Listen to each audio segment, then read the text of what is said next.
Introducing 2 new Subway melts. Try the new chicken cordon bleu melt stacked with juicy chicken, Black Forest ham, and melted cheese. Or the new $5 footlong chicken marinara melt. Tender chicken covered in marinara sauce and melted cheese. Melted goodness made irresistible. Subway melts. Subway, eat fresh. The BS Report is a free-flowing conversation that occasionally touches on mature subjects. First of all, This is the BS Report with Bill Simmons. it might be cool, I don't know. And if it's not, I don't The care. BS Report with Bill Simmons. Bill Simmons works for ESPN. He's also named the sports guy, and he writes a comical sports column. He must be a popular dude. The BS Report. It's got a real dirty sound, like a rusty steak knife cutting through a well-aged steak. Now. Here's Bill Simmons. Welcome to the BS Report. I had Chuck Klosterman on, author of Eating the Dinosaur. He was on the Subway Fresh Take Hotline, and we went so long, as we so often do, because we have a lot of opinions on a lot of things, and we end up getting into arguments and making each other mad. We had split this into 2 parts. So here's part 2 of my conversation with Chuck that was taped on December 16th.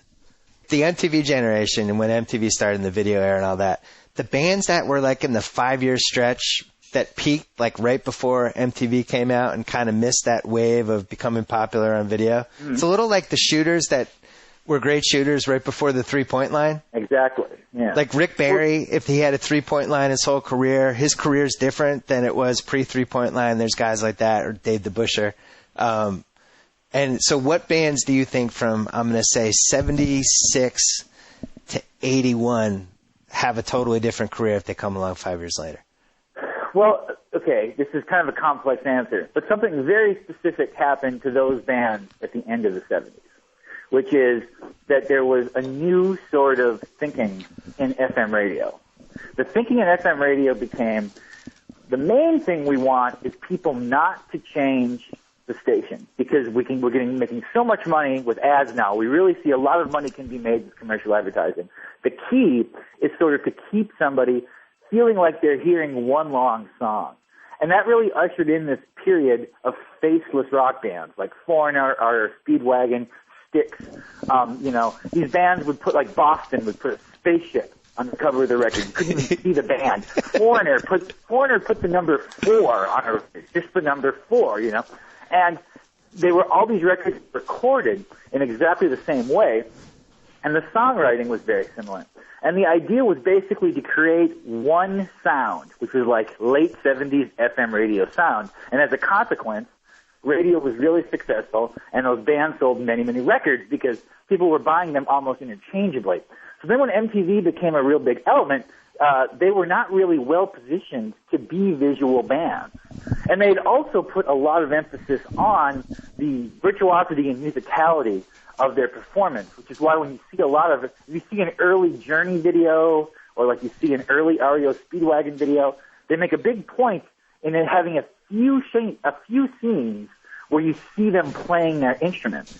Because there was this fear in the early 80s that people were going to see videos on MTV and think that all of these bands were sort of constructed by some Bengali or something. I think you just described the thinking behind the Separate Ways video.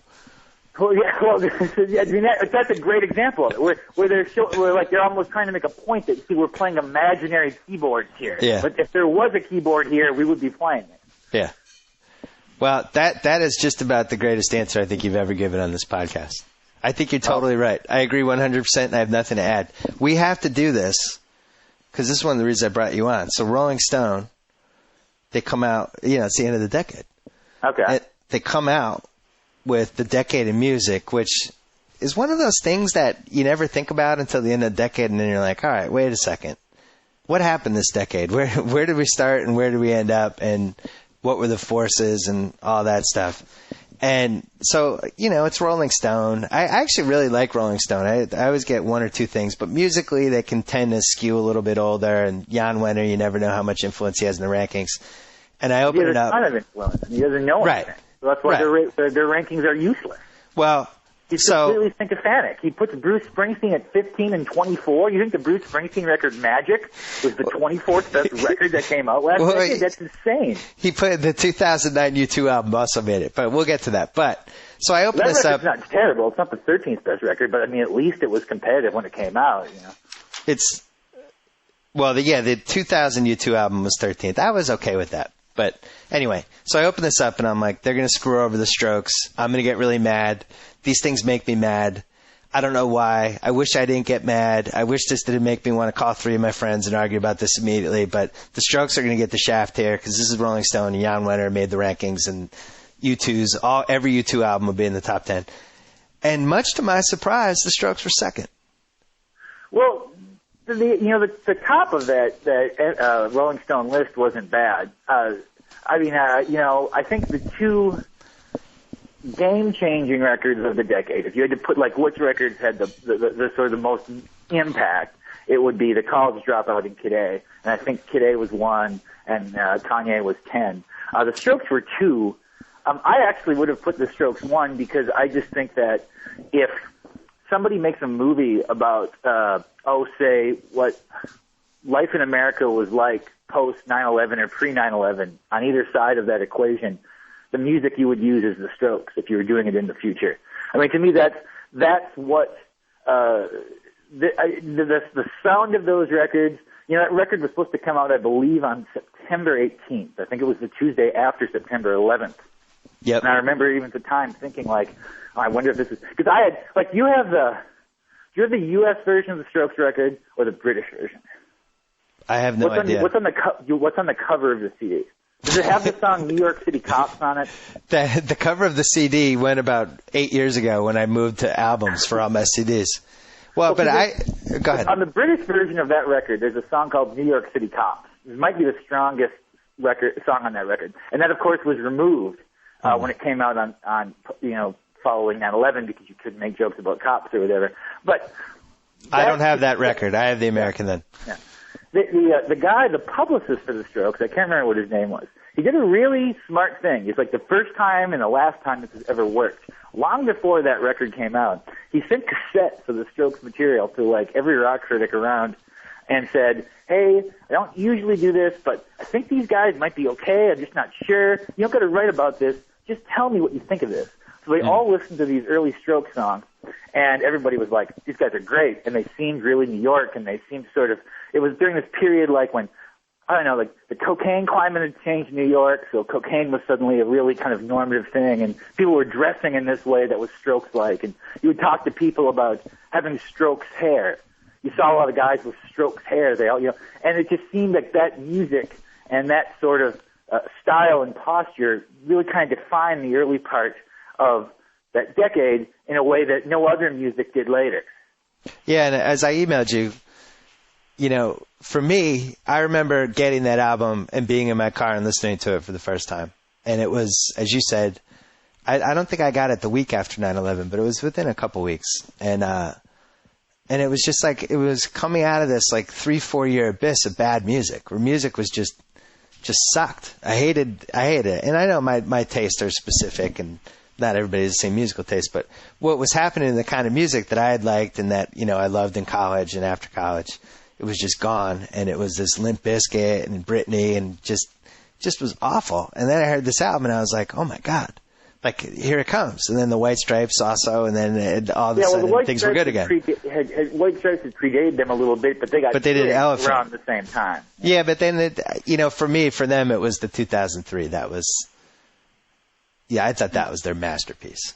But that got number 5. No, Elephant got number 5. That's what I'm talking about, Elephant. Oh, I thought you were talking about White Blood Cells. No. I liked White Blood Cells. Elephant probably is their best record. I guess I like Distill the most, but that was the first record of theirs I really liked a lot, so that probably has some impact. It's interesting, though, when you listen to the White Stripes over time now, when you listen to all those records in sequence, they sound a little more samey than I thought at the time. That the difference from record to record, while there is pretty subtle. A lot of the songs, I think, could be interchangeable from record to record. But it hurts because they only had 2 people. What? They only had 2 people, and I think They only had 2 people, yeah, but well, I always wanted them to. I mean, it's the limitation. I mean, it's not even the fact they had 2 people. They really made a conscious effort to almost always only use 2 instruments, which they broke away from later. But I mean, if you're in a rock band, you're already limited by the fact that it's like 6 strings and electricity, 4 strings and electricity, drums, vocals. So if you remove the 4 strings and electricity, you're really sort of handcuffing yourself. But I always thought that degree of difficulty, though, it was almost like an NBA team winning 50 games with 4 guys in the court. It's like, how are they doing this? It's like you've made it so hard on yourself, and I still enjoy this album. That's kind of amazing. Well, this is something that you could have. I feel like this could have been in your book. What NBA team could have won the most games using only 4 players? In the modern era, because in the pre-modern era, that probably like with Chamberlain, they'd probably do exactly the same. Yeah, they win the same number of games playing with 4 guys. But in the modern era, I'm trying to think. It would have to be one of those Bulls teams, because if you put Jordan, Pippen, say Horace Grant, and who'd be the 4th guy you put out there? I think you need a center if you're going to do this, because then you could basically play a 2-2 zone. Well, Bill Cartwright, I guess, a healthy Cartwright. That's not a bad form person. The Celtics, I suppose, when it would have been DJ, McHale, Bird, and Parrish. We could have done DJ, McHale, Bird, Parrish, and then just counted it inside. Yeah, that would be the strongest 4-person. You had to obviously allow them to play zone.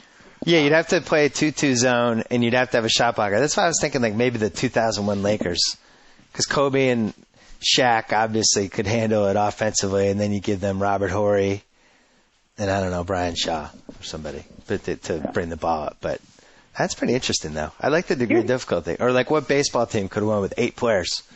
Well, that would all come down to pitching.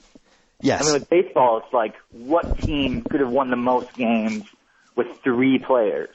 Yeah. A pitcher, a catcher, and somebody in the field. The thing that's changed about me with music the most is that I rarely listen to entire albums anymore, and I just cherry pick iTunes songs, and I'm ashamed of that. I'm ashamed to admit that. That's what's happened to the world. I mean, I know, but I loved albums. I mean, I was the guy who loved how the songs were selected. I mean, you're the same way, but how the songs were selected and the connection between song 2 and song 3 and then song 4 and stuff like that. And now it's like, I mean, I'll still listen to Radiohead from beginning to end. This is why I said that Chinese Democracy was the last album. And people disagreed with me when I said that, because they're like, well, Lil Wayne sold all these records, or Green Day is making a concept record and Mastodon's making a concept record. But when Lil Wayne sells all these records, it's just because, people are into the idea of him and just sort of want that artifact, the actual content of the record. It could be broken up into singles and people would like it just as much. Mastodon and Green Day, they're consciously doing something no one else is doing. But Chinese Democracy was the only record that came out this decade where the recording process actually began when albums were the only way to put music out. It predates all file sharing. So the mentality that Axl Rose was using on Chinese Democracy was, for a record that came out, last year or whatever, it was still like a 1995 or 1994 worldview. And that's why when you play it, it does seem like an old album. Do you think music is in a better place in 2009 than it was in 2001? In 2001. 2001 was a particularly strong year for music. But I would say overall, yes. I would say that there's probably more interesting music available now than there was in 2001. However, the experience of enjoying it is totally different. And it's like, if you're the kind of person who likes to sit in your apartment and play an album and sit on the couch and listen to it straight through, sort of appreciate the craftsmanship and the sequencing, it's probably not as good. It's definitely not as good. But I think there's probably more interesting bands now, because it's easier for small bands to exist with the record industry no longer there. Yeah, I'd agree with that. I do think it's a shame that the album has gone by the wayside. And, even when you go to clubs now, and the clubs now won't even play an entire song. 2 minutes of a song, it merges to another song. People don't even have the attention span to hear a song now. Oh, I mean, yeah, you started noticing that when the only thing people were interested in, this is at the beginning of the decade again, with mashups. And it was sort of like, you can no longer sort of blow my mind with a White Stripe song. It's got to be a White Stripe song with an AC/DC song, and you've got to match them up perfectly. And now it's just one ongoing song that merges. One song merges to another song, merges to another song, merges to another, and it just goes. And it goes for 6 hours. Now here's the sports thing I wanted to talk to you about. Yeah. I want to get to this, okay? And I hope you haven't talked about this in other podcasts. But Okay. So the Colts are undefeated, and the Saints are undefeated. And the Saints basically come out and say, we sort of owe it to our fans and to our players to go for this. This is a meaningful thing. We just got to do it. The Colts, of course, have done the exact opposite. They're like, we don't care at all. We're not even going to play Manning. Now they're sort of backing off that and saying they're going to try to win these games. But I feel like this is a situation where a kind of a quandary that existed forever is going to be solved. Which of these philosophies do you think is better to use? Because I really feel like I kind of agree with Sean Payton. I guess I totally do. I feel like you sort of owe it to both the players and the people who care about your team to attempt to go undefeated, if that's possible. Well, you're asking the wrong guy. because I know because of the Patriots situation, but that should give you better insight. I know, and my answer would be rest the guys and try to win the Super Bowl, because basically the Patriots went 16-0, and then they won the next 2 games, and then they lost the Super Bowl. Mm-hmm. I don't care that they went 16-0 anymore. Like, they have the banner in Gillette Stadium or whatever it's called, and all it does is remind me of the fact that we lost the Super Bowl. So I guess the whole point and why I was But tell me this: if the Patriots had gone 14-2 and won the Super Bowl, you'd probably remember them as the best of those Patriots teams, but their whole kind of era of teams. But it would also seem not unlike their other victories. I feel like if David Tyree doesn't make that catch and the Patriots win the Super Bowl and they go 17-0, that would kind of, I don't know. To me, that accomplishment would be greater than 2 Super Bowls. Here's the issue, maybe greater than 3. I guess Michael Irvin. If I was Michael Irvin, I totally understand what Michael Irvin is talking about, and I think that, when he says, like, he'd trade all his Super Bowl rings and the Hall of Fame to go undefeated, I think that was one thing, actually, that was very well illustrated in that 30 for 30 about Miami, about the U, in that if you have the mentality that you want to step on everyone's throats and dominate everyone in totality, the only way you can do that is to go undefeated. So I would have to try that. I'm with you, and it makes sense on paper, and you're right. It's a higher degree of difficulty, and it takes more effort, talent, everything. But here's the problem. The NFL, it's just too hard to be that much better than everybody week after week. And I think the pressure as it builds and the media and all the stuff, like, it wore that Patriots team down. The best thing that would have happened to them is if they had lost the Baltimore game, which they should have lost on Monday night. They got bailed out on a fourth down. In the same way the Saints should have lost to Washington. I guess what also is sort of the interesting X factor, that if the Colts rest everybody and they still win those 3 games, that would give them such an overwhelming psychological edge going into the playoffs if they were somehow to manage to go 3-0 with sort of like lesser talent. Here's the other thing I'm thinking about. Wait, hold on. I have one more thought. Okay. I do think the only way this can happen is the scenario that we have right now, because you have 2 teams going for it, which means that the attention is split up, and that's more of a story than actually the 2 teams. So let's say the Colts lose. Possible. But if the Colts lose on Thursday night, now all that attention goes to the Saints, and I watched it wear down the Patriots. By the Super Bowl, they were just grim. They wanted to get that game over with, and they were overconfident, and it screwed them up. I'm convinced. Their regular season game against the Giants, I felt that last game of the year, the fatigue of that was clear on them. You could see it. The other thing, this is definitely a kind of I realize this is not probable, but, the Patriots went undefeated during the regular season, and now we've got 2 teams who seem like they're on the cusp of it. What if now going undefeated was like the 4-minute mile in Roger Bannister?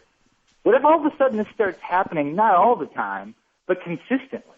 Could there have been an intellectual change among teams now after seeing the Patriots? That the idea, once you get 9-0 or 10-0, that it's not impossible to win the rest of those games? Could this start becoming something that happens every 3rd year, every 4th year? That a team is undefeated down to the very end of the year?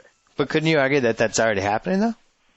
Well, let's see. The Bears were 11-0 when they got beaten by Miami. Because the Colts, you forget this now, but the Colts in 05 or 06, they started out. This is the first time it became a really big deal. They were 12-0, right? And they got beat by San Diego. Am I imagining this? Or I can't remember. That all I feel like together. I feel like they got about this far then. The year the Vikings went 15-1, I think they had lost the second game of the year or something. So the idea of going undefeated was never really in the equation. It doesn't happen that often. The bigger problem, though, is that every game that the team plays ends up being the Super Bowl. Like you saw that last week in that Washington game. Washington's out of the playoffs. That's the biggest game they have all year. And not just that, but they're trying to end this streak. It gives them a motivation that totally supersedes whatever their actual talents are. That's why college football's better, because that happens every week to somebody. Every week somebody's playing Florida or Texas or USC or something, and it's that exact scenario. College football's better. Come on. It is. It's better maybe to attend as a fan. No, it's better to watch. The quality is not better. Yeah, because it's more random. It's like watching a roulette wheel. No, it's not. It's random. It's not random. If it was random, Texas wouldn't be playing for the national championship. Oh, I watched that game. That clock should have counted out. Well, it was lost. A strange scenario where if Sue doesn't rush McCoy, the clock runs out. How do you feel about the fundamental problem in college of you have guys who aren't quite ready for the situation they're in over and over again deciding these games? It kind of makes you feel bad constantly. I think that's what makes it interesting. I think it's exciting that very often I'm watching a MAC game on on a Tuesday or Wednesday night, and the quarterback goes down and his backup comes in, and it's one of the rare times a school like, say, Kent State or Toledo or something is on national television, and I know I'm watching the biggest moment in that person's life forever. There will never be a moment for the rest of his existence that is as high profile and as meaningful as this. And you're seeing it happen, and it happens all the time, because he's not going to the NFL. He's going to become, a FIAD teacher or a banker or something, So you're really seeing someone at the apex of their existence, and that very rarely happens in the NFL. I like that. I like that angle. My two issues with college football, other than the fact that I didn't go to a college that had a huge team, the fact that coaches can just switch schools and bone over everybody they recruited, and those guys had to stay there is just awful. Makes it very clear who to root for and who not to root for. It's just horrible. Makes it very obvious to me which people are the good people and which are the bad people. I don't mind dudes acting like bad people in public when they're sports figures, because that sort of indicates to me how I should feel about them. Most of the time, as with Tiger Woods, we didn't know for years. But when Nick Saban leaves a bunch of kids in the lurch, you understand that that's the kind of person he is. But it seems like most of the coaches are of that caliber. There's nobody. If you had to look for a profession with the worst people in America, number one coaching, college coaching, football coaches in general. Yeah, even college coaches especially, because right now in college basketball, it's kind of hard to find a good guy. Really, there's some, but there's not. I think college basketball I would put slightly above college football for how scummy the coaches are. Like Calipari. Oh, how does that guy? How does Calipari even have a job right now? How many places can he leave in the lurch? He always gets off somehow. He's like it's out like at least in that regard, he knows what he's doing. How much have you seen John Wall play this year? I have a passionate man crush on him. Not since Kevin Durant have I been this excited. I was just talking to somebody about how unbelievable. First of all, he's obviously the number one pick. There's no question. But there's a variety of teams that could get that number one pick where it would be really messed up. Like, for instance, Utah has the New York Knicks pick.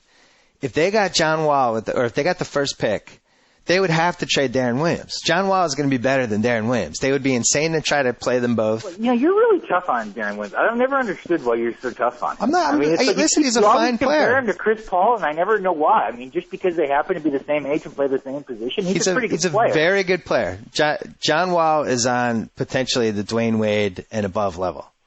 And it's no contest. It's very early now. He's definitely a great-looking guy. He's a great-looking player. It's too bad that, this one-and-done thing is a problem. I really wish it was 2 years. Terrible. I think it would be better for the game, better for the guys, better in every awful. way. Yeah. What's awful? I think college sports in general is awful, and I think we're all enablers. We're like IMG with Tiger. Like, college sports is awful. It's these guys make no money. John Wall is like, hey, we got John Wall. Yeah, you got him for 8 months, and then he leaves. Like, so he's not a student athlete. So you're arguing your reason for not liking sports is the ethical hypocrisy. I just think college sports has so many issues with it. The BCS is just indefensible. The fact that John Wall can show up on the Kentucky campus on August 28th and leave on April 3rd and not even finish his classes, and then just start working out for the combines, and we're pretending this is college sports. It's a joke.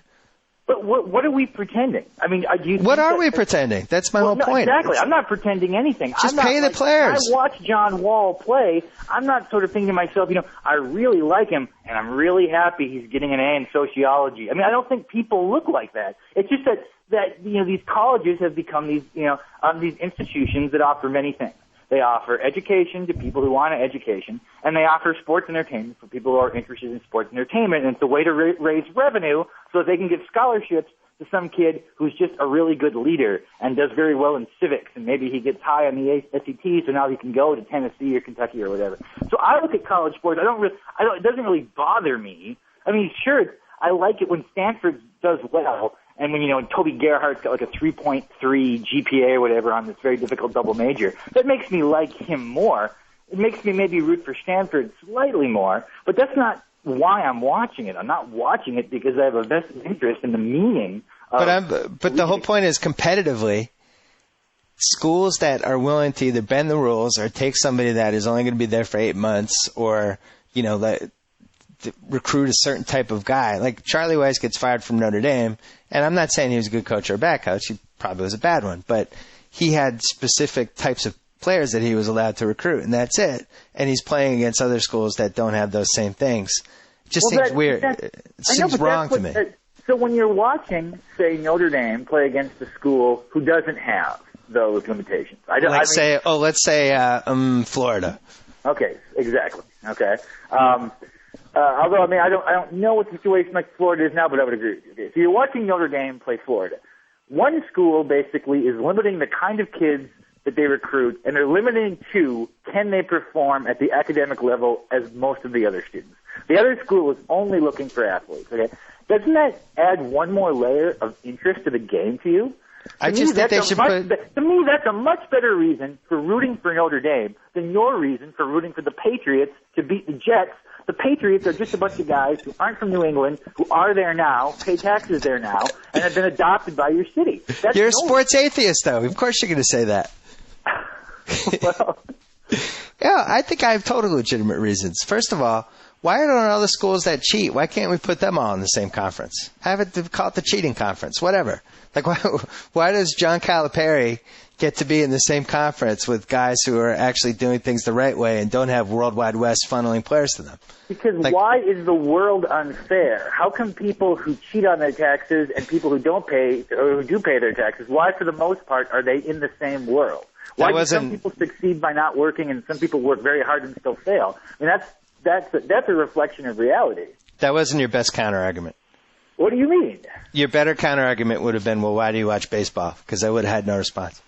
Well, baseball's just dull. No, I mean the baseball, like where the Yankees and Red Sox and 3 other teams can just outspend everybody. I don't know. That's a great reason to root for teams like the Twins and stuff. I mean, it's really interesting that the Twins are competitive considering they have or any team like that, I think the best argument for college football is the fact that it is 10 times more exciting to go to any college football game than any NFL game. NFL games are mostly awful to go to. In college football, you'd be really hard-pressed to go to a college football game and not be at least excited to be in the crowd. If it's a good game. Live sporting events are fun.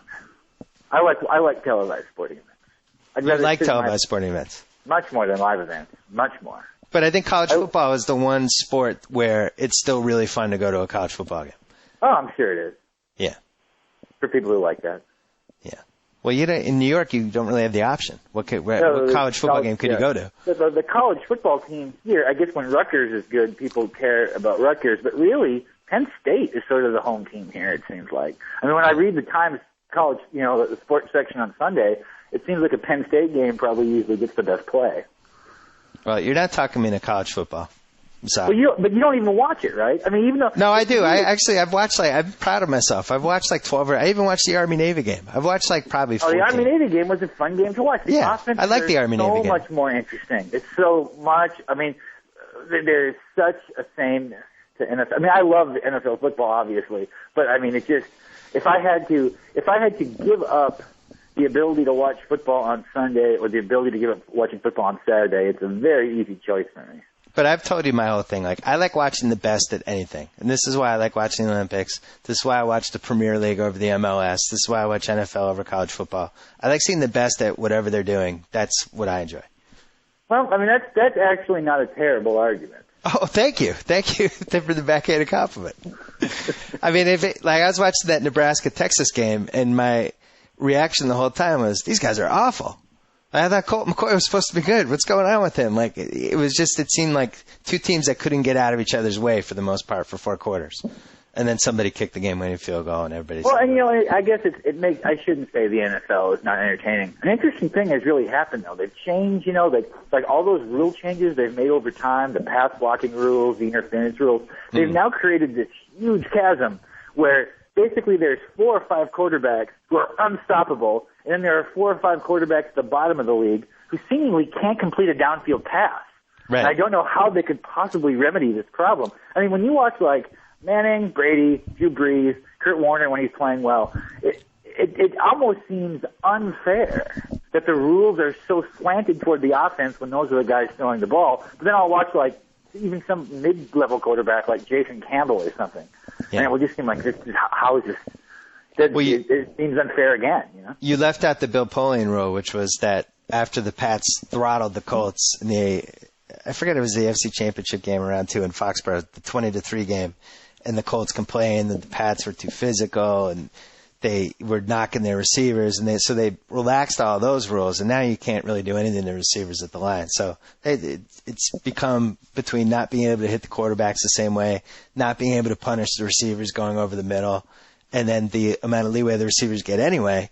You're right. It's like we're creating these super offenses, basically. It's kind of amazing. You look at the 99 Rams that didn't have any of these rules and put up, I don't know if it was more points or as close or something, but now when you think of the rules that they could have had, they had 2009 rules in 1999. Holy man, it would have been 70 points a game.